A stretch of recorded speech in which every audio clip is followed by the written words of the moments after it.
this.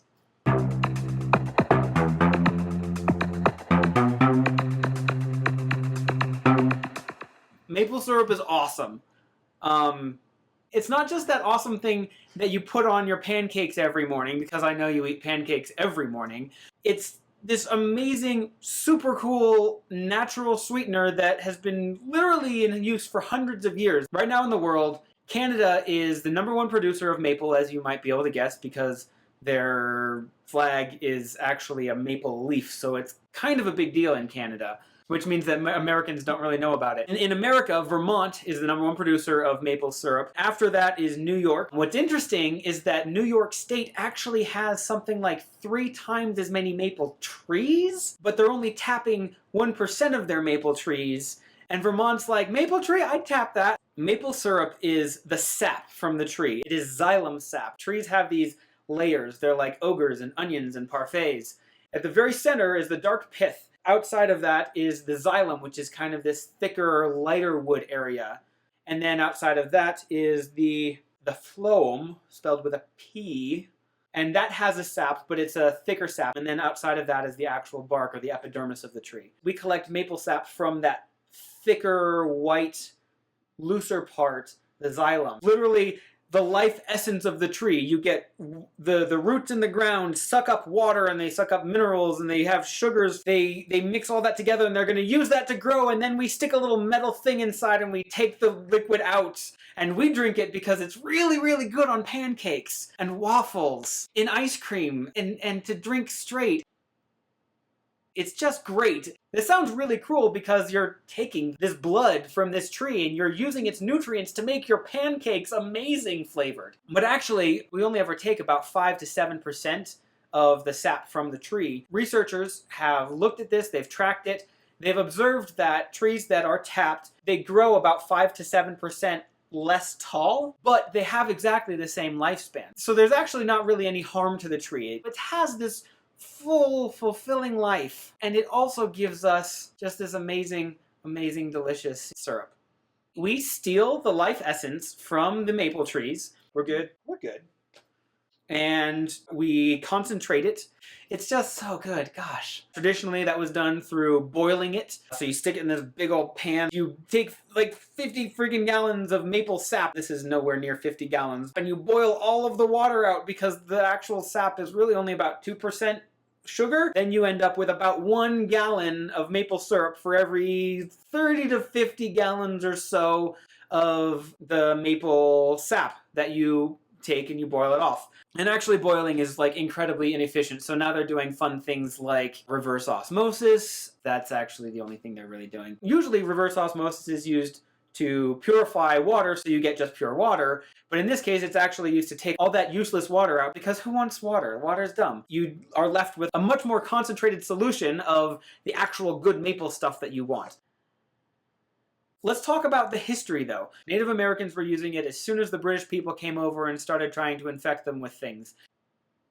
There's actually an account by, what's his name? Colonel James Smith, which is a really generic name.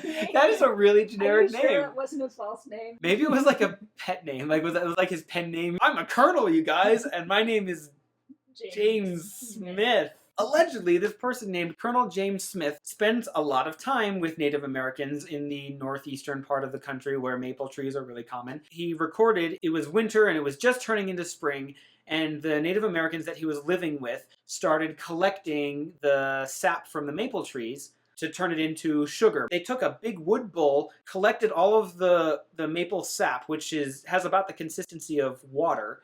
They let it freeze overnight.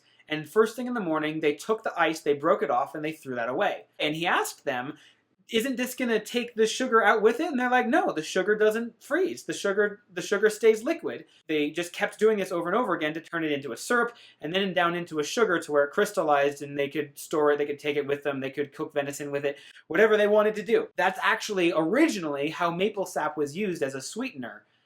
Which is super awesome. What the Europeans then did with it is they actually had the technology. They had metal bowls and they boiled it, and I assume that they just got lazy and they took it at syrup form instead of the sugar form. But the reason that they used this so much was because sugar at the time was incredibly expensive. It was made all the way in India, and they had to import it from India, and so it was this luxury good that you couldn't get. But here are these trees that are literally sugar trees, and so they took the sap from the trees, condensed it into syrup, and that's your sweetener because that's in your backyard and you don't have to pay some jerkface 50,000% overhead because they happened to import it all the way from the opposite side of the world. What is on the opposite side of the world from the east coast of the US? Is it India? What is on the other side? Oh, here we go. This is cool. That is ocean. So it wasn't exactly, but it was like a ways. It was a good distance. And they had like boats powered by wind. So it was a really long distance. Anyway, it was really expensive and the markup was ridiculous. Sugar was expensive. They made maple syrup instead.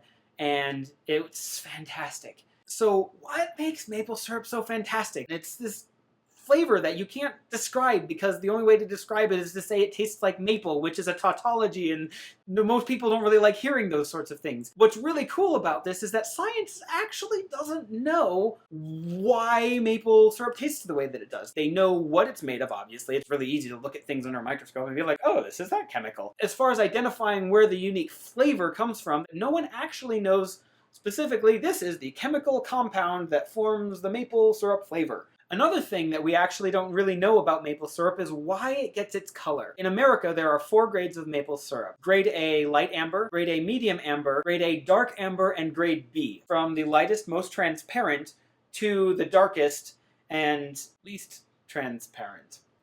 As you go from lightest to darkest, the flavor gets sweeter and sweeter and sweeter.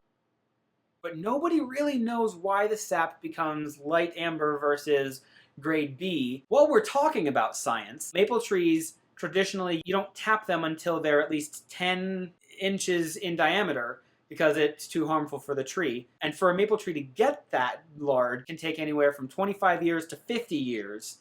So you can't really plant a whole bunch of maple trees in a row in some orchard. You have to go into actual old growth forests. There's actually a Native American legend about where maple sap came from and the process of collecting it and processing it. The story goes that maple trees originally flowed a nice, luxurious kind of a sap. It flowed kind of the way that we see maple syrup. It was very sweet and it was very pure. The Native Americans could just collect it. The lake god came in to try to find them one day. They weren't in their village and everything was overgrown with weeds and there was nothing was kept well. And he was like, where are all of these people? And he went out into the forest and he found them just lying underneath taps, just letting the sap pour over their mouths, not doing anything. And he was so angry that they were being so lazy like this. He made the maple trees flow with water so that the people would have to work to get this sap instead of just being able to collect it as they had hitherto done. Which is this cool sort of ancient tale about the dangers of sugar addiction and obesity and laziness. That's all for this week. If you liked the video, make sure you like it. If you have anything that you find particularly interesting, or anything that you think is particularly uninteresting, I'm up for the challenge. Leave it in the comments below. I might research it for next time. I'm Scott Harper, signing off. Everything is interesting. Mapley. Maple-ish. Maple-licious. Mapleific. Yes. Mapleized.